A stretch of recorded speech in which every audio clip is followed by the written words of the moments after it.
वहां खिड़की के बाहर।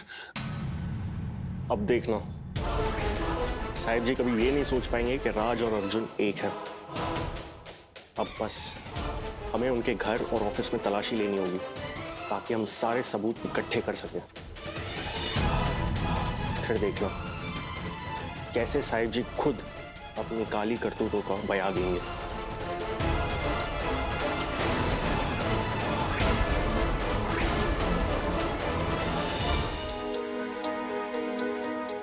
दिसंबर 2002। चांदनी आज 6 साल की हो गई। हर पल उसे नजरों के सामने ही रखती हूँ। डर लगता है कि कहीं उसे कुछ हो ना जाए।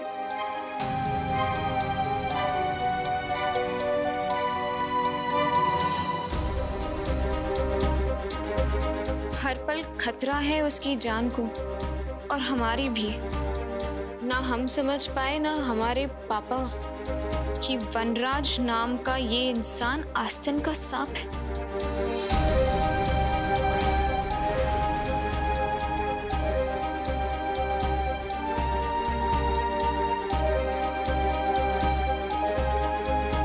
उसे जो हासिल करना था कर चुका और अब उसकी जिंदगी में हमारी कोई जगह नहीं। किसी ना किसी दिन वो हमारी जान ले ही लेंगे, पर हमारी चांदी को बचा कर रखना है हमें।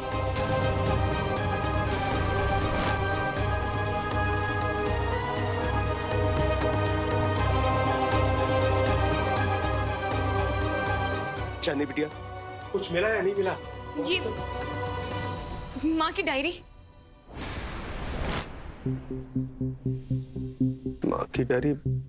ये कहाँ मिली आपको? ये कबर्ड से। ये कबर्ड में तो आपके नाना जी का सामान रहता था। बेटी, अगर साहब जी को जरा सी भी भनक लग जाती ना कि आपकी माँ डायरी लिखती है तो इसे भी जलाकर खाक कर चुके होते। डायरी में माँ ने लिखा है कि पापा किसी ना किसी दिन उनकी जान ले लेंगे।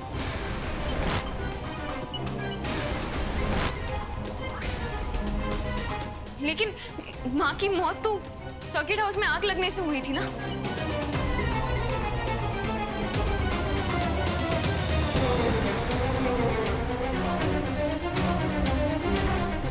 कहीं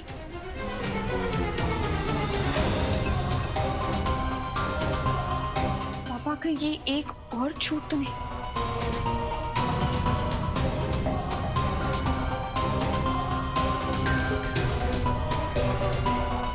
बेटी,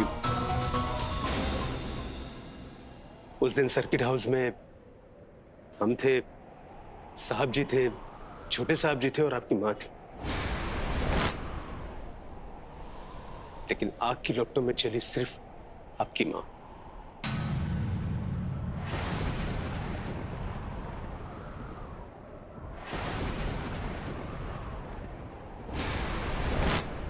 किचन में गैस सिलेंडर के ब्लास्ट होने की वजह से उनकी मौत हुई। उस वक्त हम सभी लोग बाहर लॉन में थे। सर्किट हाउस में हुए इस हादसे को दुर्घटना कह दिया गया।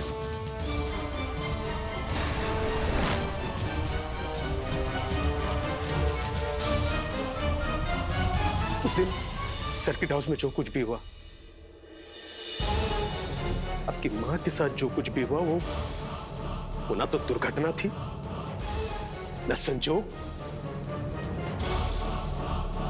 साहब जी का रचाया हुआ एक षड्यंत्र था।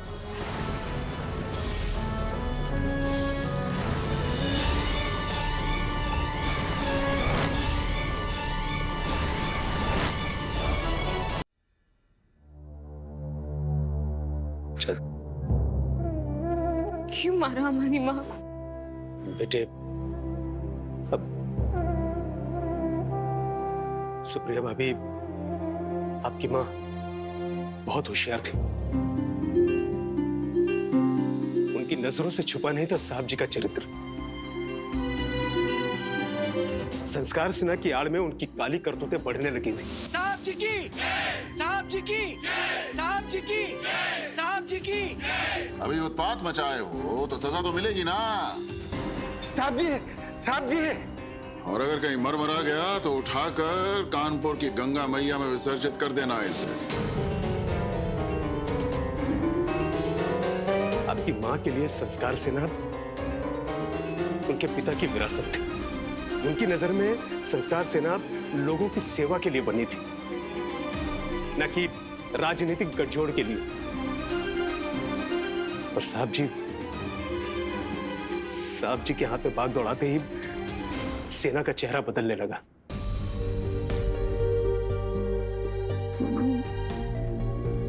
आपकी मां सब देख नहीं सकती थी, इसलिए उन्होंने साहब जी को समझाने की कोशिश की, फिर उन्हें रोकने की कोशिश की। अरे जानती क्या हो तुम राजनीति के बारे में? आपसे ज्यादा। बचपन से देखा है मैंने बाबा को समाज के लिए उनके साथ हमेशा खड़े हुए। संस्कारी सेना समाज की सेवा के लिए है, आपके राजनीतिक महत्वाकांक्षाओं को पूरा करने के लिए नहीं। अगर यही सब चलता रहा तो आप मुझे अपने खिलाफ खड़ा पाएंगे। तुम हमारे खिलाफ खड़ी होगी? हाँ। तुम हमारे खिलाफ खड़ी होगी? संस्कारी सेना हमने बनाई है, बाबा को जानते थे हम उनके पद चरणों पे चलते आ रहे थे। अगर आप नहीं सुधरे तो तुम्हें जो करना है कर लो, हमें तुम्हारी कोई परवाह नहीं है। ठीक, तो आज से आप मुझे अपना दुश्मनी समझिए। अरे तुम क्या दुश्मनी करोगी हमसे? हम तुमसे कह रहे हैं, हम तुम्हें अपनी जिंदगी से निकाल कर बाहर फेंक देंगे, समझी? साहब जी को लगने लगा था कि वो उनके रास्ते का कांटा बनती जा रही है, इसलिए उन्होंने उस रात सर्किट हाउस में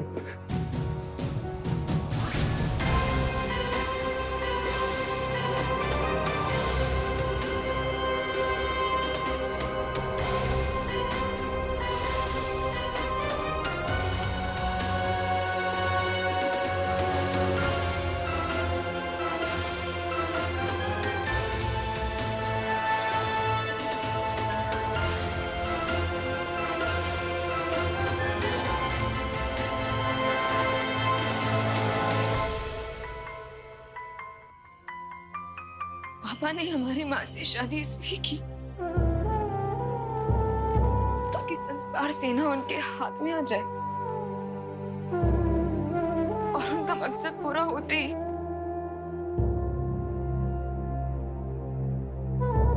हमारी माँ की जान ले ली। बेटे, साहब जी ने हमेशा लोगों का सिर्फ इस्तेमाल किया है, फिर चाहे वो हम हो, आपकी माँ हो या आप। आपको याद है आपके घर में जो सिलेंडर गैस फटा था, उसके सूत्रधार भी साहब जी थे।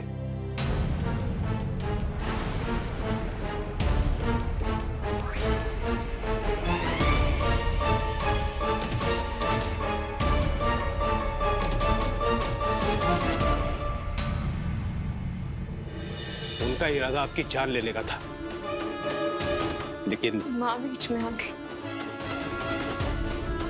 और हम बच गए।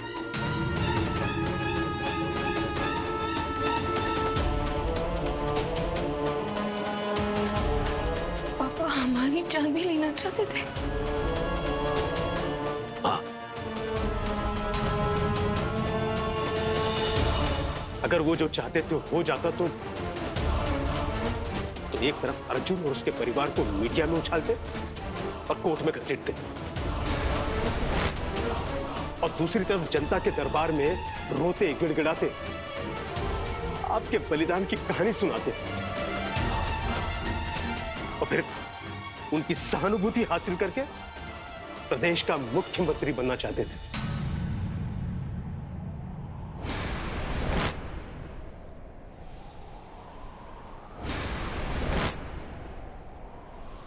बेटी की अर्थी से सीएम की कुर्सी तक, यही उनका प्लान था।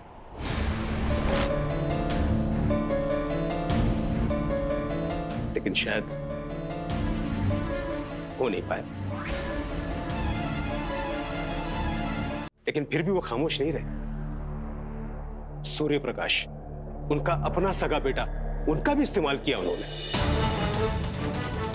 अर्जुन की छोटी बहन के साथ में शादी करने का झूठा नाटक करके, ताकि वो लोगों के बीच में मसीहा बन जाए और अपना काम पूरा कर सके। लेकिन शायद वहां भी उनका काम नहीं हो पाया, क्योंकि छोटे साहब जी ने उनका मोहरा बनने से इनकार कर दिया।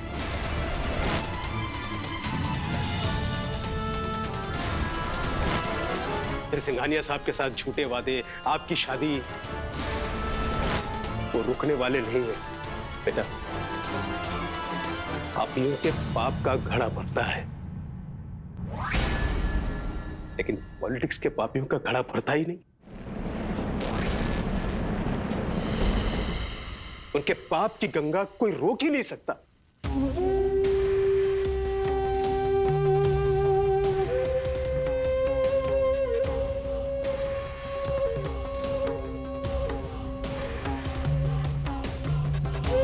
चांदनी,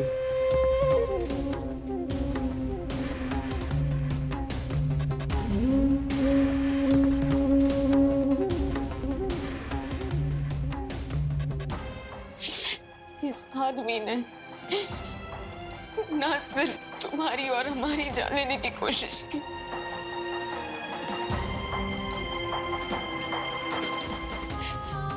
हमारी मांगनी भी जान ले ली।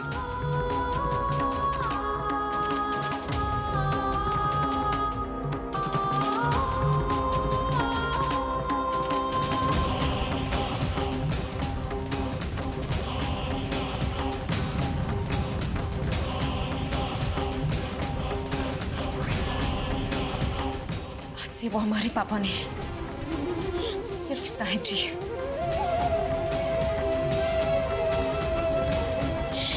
उन्हें उनके हर पाप की सजा मिलनी चाहिए, सख्त से सख्त सजा।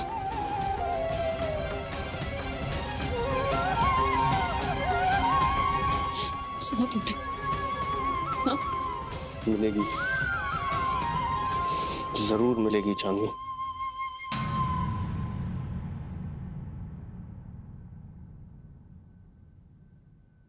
उनके किए की सजा जरूर मिलेगी।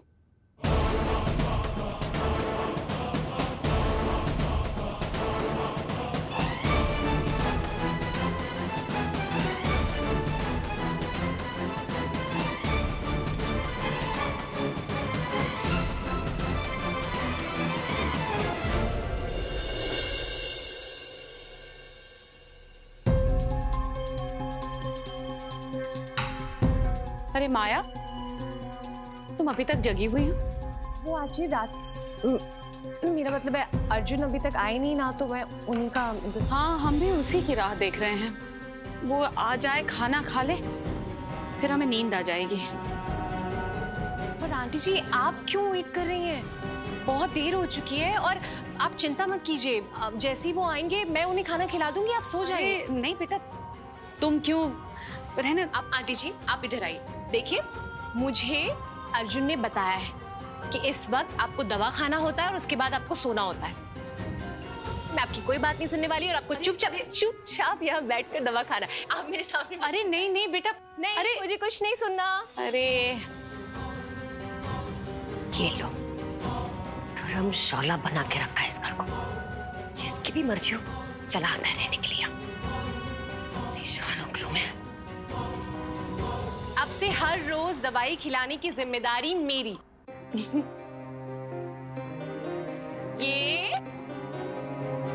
ये लीजिए।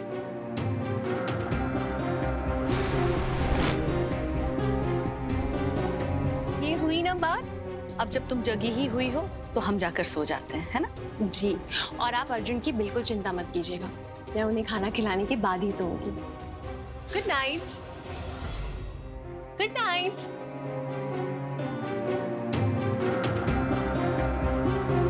बस आंटी जी, अब ये गुड नाइट, गुड मॉर्निंग रोज होती रहेगी। वो क्या है ना, I am here to stay.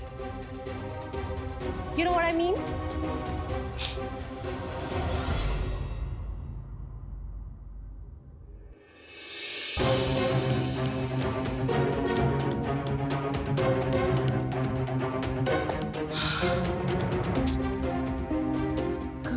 होंगे।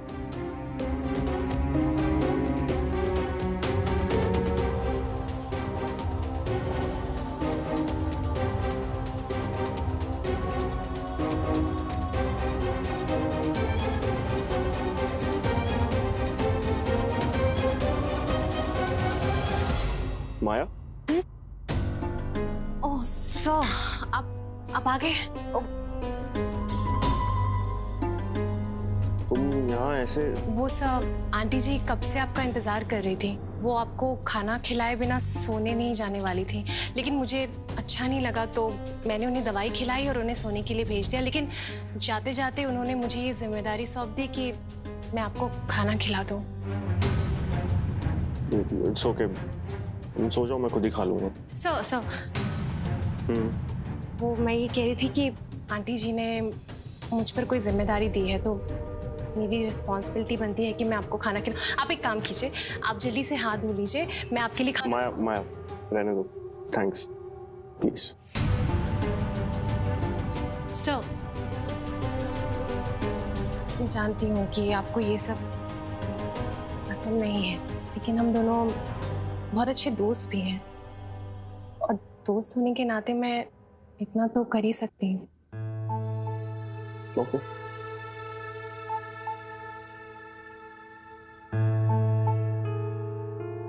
यस।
बच्ची, आप सारी रात यहीं पर थे क्या? हाँ अभी वो भाई मान गए आपकी वफादारी को। आपसे आज तक गलतियां हुई हैं, 2-4 भावनाओं में बह गए थे आप। लेकिन कुछ भी हो संपत जी, आपने आज तक हमारे प्रति अपनी निष्ठा को कम नहीं होने दिया। चाय लेकर आते हैं सर।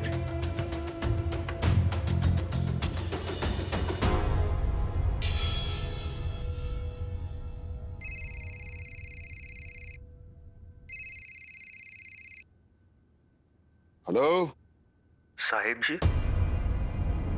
हाँ बोल रहे हैं, आप कौन? आज आपका फैसला करना ही है हमें। हाँ?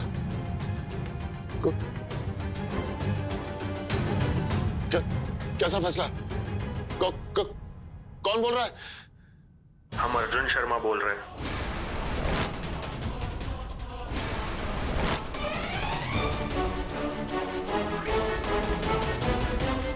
आज ले लो जितनी सांसें लेनी है और हर सांस के साथ खुद से कहो, आज की आखिरी सांसें हैं ये, जिंदगी की आखिरी सांसें।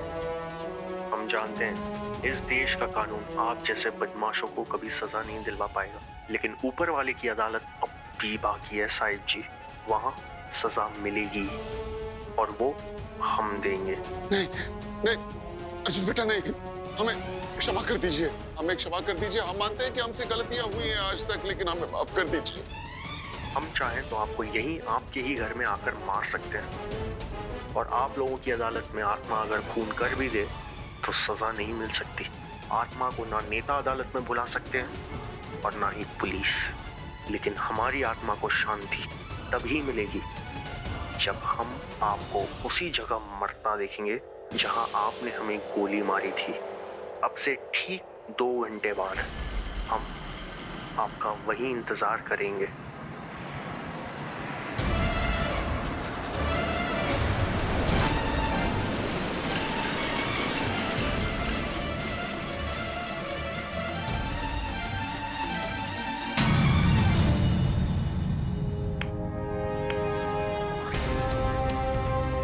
अर्जुन साहिब जी आएंगे ना आज?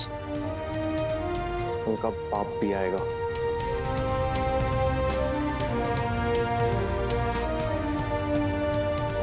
अरे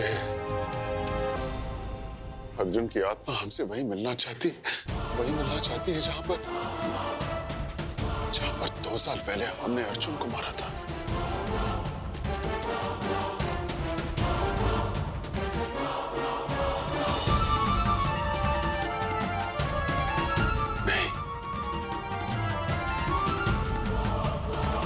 हमें ऐसा क्यों लग रहा है कि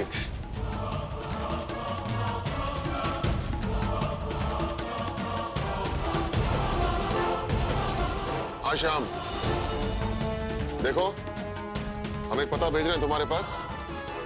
हमारे पास 5-6 लोग भेजो, जल्दी से जल्दी।